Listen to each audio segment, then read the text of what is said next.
Assalamualaikum warahmatullahi wabarakatuh. Perkenalkan, nama saya Marwa Miranti Darwis dengan NIM 09105803230717 semester 4 Prodi Ilmu Pemerintahan kelas D. Langsung saja saya akan membahas materi dari pengertian, objek kajian, tujuan politik, hukum, dan hubungan politik hukum. Politik hukum merupakan atau dapat diartikan sebagai kajian kebijakan hukum yang diambil oleh suatu negara dalam menentukan arah pengembangan dan penerapan hukum. Adapun konsep politik hukum yang dituankan menurut pendapat para ahli, salah satunya menurut Sajipto Raharjo, yang dimana dia mengemukakan bahwa politik hukum adalah cara hukum dipilih dan digunakan untuk mencapai suatu tujuan tertentu dalam kehidupan bermasyarakat.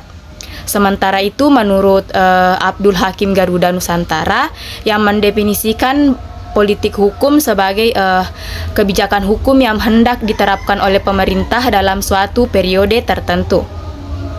Kemudian materi ini juga membahas tentang hubungan antara politik dan hukum. Hukum dipandang sebagai produk politik karena proses pembentukan hukum tidak terlepas dari kepentingan politik yang ada dalam masyarakat.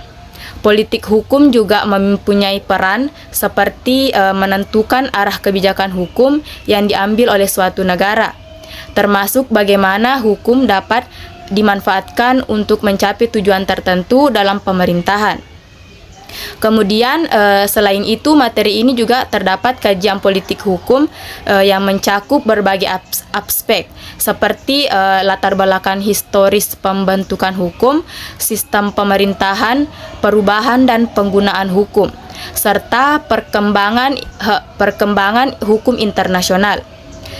Kajian ini sangat penting untuk memahami bagaimana hukum berkembang dan dapat beradaptasi dengan dinamika sosial, politik, maupun ekonomi yang terus berubah saat ini.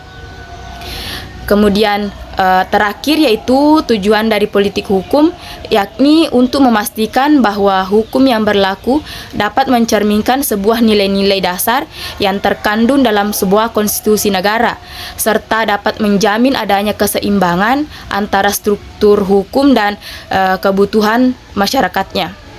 Dengan adanya politik hukum, dapat diharapkan sistem hukum yang terbentuk dapat mendorong demokrasi serta menciptakan sebuah masyarakat yang berkeadilan, sejahtera, dan berdaya saing.